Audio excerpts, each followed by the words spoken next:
இல்ல 10,000 இல்ல 20,000 கொடுக்க வேணாம்னு சொல்லிட்டு என்னால அறிக்கை விட முடியும். ஆனா அதை எந்த விதத்துல செயல்படுத்தணுங்கிறது தான் மேட்ரு. இலவசங்களை திணிக்க திணிக்க நம்மளோட சுமை தான் அதிகமாயிட்டே போயிருக்கும். ஸோ சிந்தித்து ஓட்டு போடுங்க மக்களே. புவனகிரி தொகுதி சுயேட்சை வேட்பாளர் நான் உங்கள் ஆர்ஜி ராஜசேகர். இந்த ஒரு தடவை வாய்ப்பு கொடுத்து பாருங்க. நம்ம தொகுதியில இந்த மாதிரி ஒருத்தன் இருந்தாங்கிற அளவு பேச வைப்பேன். நீங்க சொல்றது வேற மாதிரி கூட எடுத்துக்கலாம், ஆனா அப்படி கிடையாது. ஸோ ஒரு தடவை வாய்ப்பு கொடுங்க. வரிசை எண் 13 வைரம் சின்னம். சிந்தித்து ஓட்டு போடுங்க மக்களே. என்னோட அண்ணனோ தம்பியோ எல்லாருமே உங்க வீட்டுல சொல்லி எனக்கு ஓட்டு போட சொல்லி ரெஃபர் பண்ணுங்க.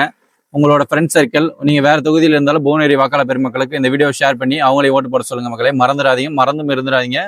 ஓட்டு போடுறது உங்க உரிமை, நீங்க யாருக்கு வேணா போடலாம், அதை பத்தி எதுவும் கிடையாது. ஆனா நீங்க எனக்கு ஓட்டு போட்டீங்கன்னா என்னால என்ன பெஸ்ட் பண்ண முடியுமோ அதை எல்லாத்தையும் செஞ்சு உங்களை கஷ்டத்துல இருந்து முன்னு கொண்டு வருவேன். வேலை வாய்ப்புல இருந்து சரி, எல்லா விதத்துலயும் சரி. ஸோ அதுக்காக தான் சொல்றேன், இந்த ஒரு தடவை வாய்ப்பு கொடுத்து பாருங்க. இந்த மாதிரி ஒருத்தன் இருந்தான்னு இந்த தொகுதியில் தமிழ்நாடே பேசுற அளவுக்கு என்னால செய்ய முடியும். ஸோ அதுக்காக தான் சொல்றேன், உங்களில் ஒருவன் உங்களுக்காக ஒருவன் மக்களே. மறந்துடாதீங்க, சிந்தித்து வாக்களிங்க.